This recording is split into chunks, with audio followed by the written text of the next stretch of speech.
Les Égyptiens de l'Antiquité vénéraient Hathor sous la forme d'une vache ou d'une femme avec des cornes de vache portant un disque solaire. Elle était une déesse puissante de la maternité et de la fertilité qui insufflait une nouvelle vie à l'âme des morts et les guidait vers l'au-delà. Dans certains mythes, Hathor donne naissance au soleil chaque jour, apportant la vie et bannissant l'obscurité. Elle était particulièrement vénérée par les pharaons.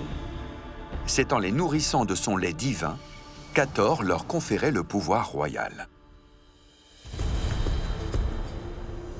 C'est passionnant, parce que les objets que nous avons retrouvés dans le tombeau sont forcément liés à la déesse vache Hathor.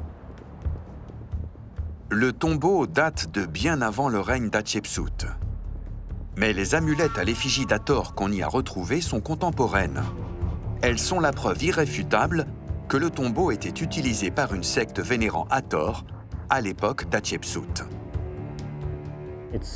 Ça nous raconte l'histoire très riche du culte de la déesse vache. Patrick pense que cela explique le choix de ce lieu par Hatshepsut. Toute la vallée avait des liens avec le culte d'Hathor. Le volume impressionnant de découvertes dans le tombeau prouve que le culte était très actif pendant le règne d'Hatshepsut.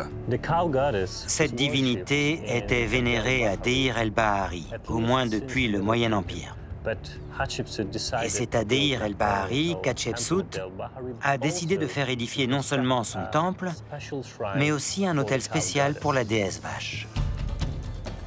Hatshepsut a été l'une des rares reines à devenir pharaon. Elle a utilisé des images masculines partout dans son temple pour signifier son pouvoir. Les traces mises au jour par Patrick montrent qu'elle mettait aussi en valeur la puissance féminine, en privilégiant Hathor par rapport aux autres dieux. Cette puissante déesse de la féminité, de la maternité et des femmes a aidé Hatshepsut à devenir la mère de la nation.